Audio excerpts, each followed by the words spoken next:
It's a Steam holiday sale, and you finally bought that game, huh? You've wishlisted that game for so long now, over a year.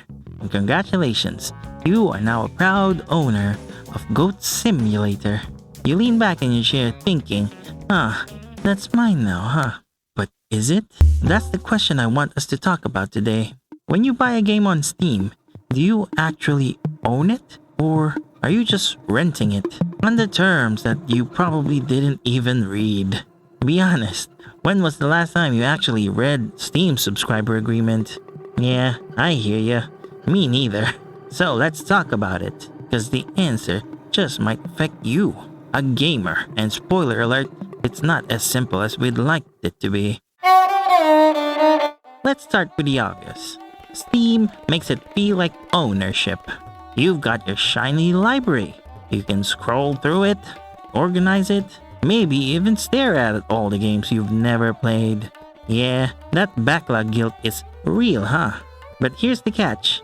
You don't actually own that game. What you own is a license. A contract, basically. A permission to play under Steam's rules. It's like buying a car and being told that, sure, say, it's yours, but only as long as the dealership exists, say, the manufacturer approves, say, and we don't change our mind, say. Not exactly reassuring, is it? And this matters because that permission, it can be revoked. Not often, not usually, and it might not even be revoked. But it sure can be, and when it happens, or if it happens, you've got no disc, no cartridge, nothing physical to hold on to. It's like trying to hold water. Eventually, it spills away. Sounds dramatic? Well, let's take a look at some real-world examples. Too Human, a game on Xbox 360. The game was pulled from the store because of legal issues. Gone, even if you owned it digitally. Re-downloads? That was blocked long time ago. The PT demo on PlayStation, a cultural phenomenon. Oh, Kojima, you genius. But if you didn't grab it at launch, tough luck. The only way to play it now is to buy a used console that still has it installed. Imagine explaining that to someone in 10 years. Yeah, one of the most legendary horror games of all time? PT? Yeah, you can't buy it, yeah. You can't even download it, yeah. It's basically a ghost story, yeah. And let's not forget online-only titles. Lawbreakers, anyone? Battleborn? Even all the games in Google Stadia. A whole library. When those servers shut down, the games didn't just stop being supported. They ceased to exist. Imagine buying a movie only to find out the DVD stopped working because the studio turned off their services. You'd probably riot, right? But in gaming, we shrug and move on. And here's why it stings even more with games. Games aren't just products. They're experiences, stories, entire worlds even. When a game disappears, it's not just a file that's gone. It's hours of history, a community. Not the show, but a community and culture just erased. Think about how many memes, friendships, and late-night sessions were born out of a single multiplayer title. When the plug is pulled, all of that becomes just a memory. We preserve books, right? We also preserve films. And music too. Do you remember Michael Jackson, anyone? It's just so nostalgic hearing that Thriller intro. But what about games? We've somehow accepted that they can vanish overnight. And the most ironic part? Games are the most interactive medium that we have. They're lived experiences, and yet they're the ones we least protect. And this isn't just some abstract concern. Recently, Scott Ross, a former LucasArts guy and a Disney guy as well, started a petition called Stop Killing Games. What's the whole point of that? To pressure companies into letting players access the titles they've already paid for, even after the servers have shut down. I mean, that's just good sense right there. Because think about it. You've spent money, right? You've invested time. Maybe you've even built a community. Not the show, but community around these games. And then one day, poof, it's gone. It's just so frustrating. It feels so unfair. But the petition is gaining traction now, because people are finally realizing this isn't just about nostalgia, it's about consumer rights. If you buy something, shouldn't you keep it? Shouldn't you at least have the option to play it offline, even if the company moves on? And here's the thing, it's not impossible either.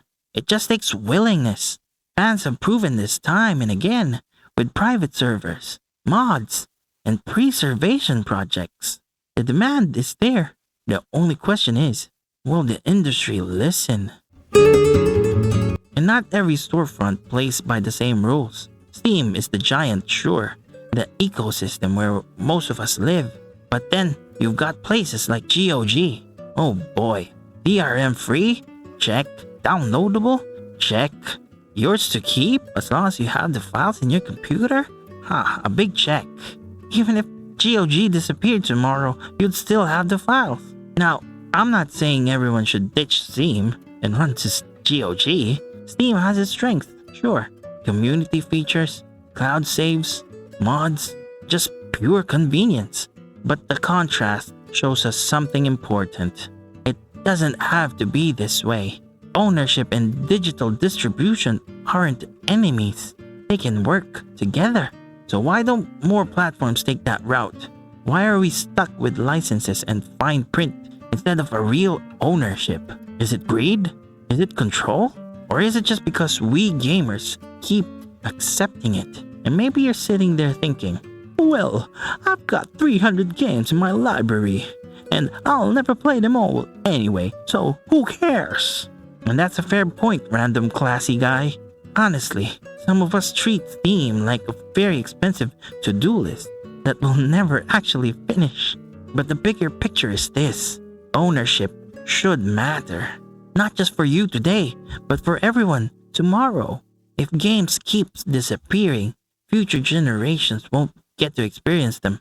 They'll just get stories, YouTube clips, maybe even some memes, but not the actual game itself. It's like telling your kids 30 years from now, yeah, there used to be this amazing book called, cause I'm old, right? 30 years?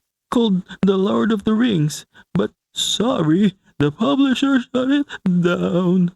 You'll just have to take my word for it. That sounds absurd, right? Yet that's exactly what we're letting happen with games. So here's the uncomfortable truth. When we buy a game on Steam, we don't actually own it. We own the illusion of ownership. The library, the screenshots, the hours logged, it all feels permanent, but it's only as permanent as the platform allows. And let's be real, none of us are going to stop using Steam tomorrow. It's just too good. It's too convenient, but at the very least, we should be aware of what's really happening. Because pretending we own something when we don't, I think that's a dangerous kind of comfort. If we don't talk about it now, if we don't push back even just a little, then nothing will ever change. We'll just keep on renting games we think we own until the servers go dark and the lights are shut off. But I think there's hope. Gamers care. We care enough to talk about this. We care enough to sign petitions, to support storefronts like GOG, to demand DRM-free options, to preserve the history of the games we love. And if enough of us keep asking questions, keep pushing, then maybe ownership will mean something again. Because games aren't just products. They're stories. They're history. They're a part of who we are. And we deserve to keep them that way. So, do you own your Steam games? Sadly, no. But maybe one day, if we care enough, we might. If you've come this far into the video, thank you.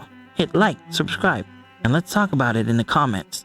Do you feel like you own your games, or are we just glorified renters? Thanks for watching, and hey, maybe play one of those backlog game in your library tonight. You never know when it might disappear. And as always, I am the Lying Man.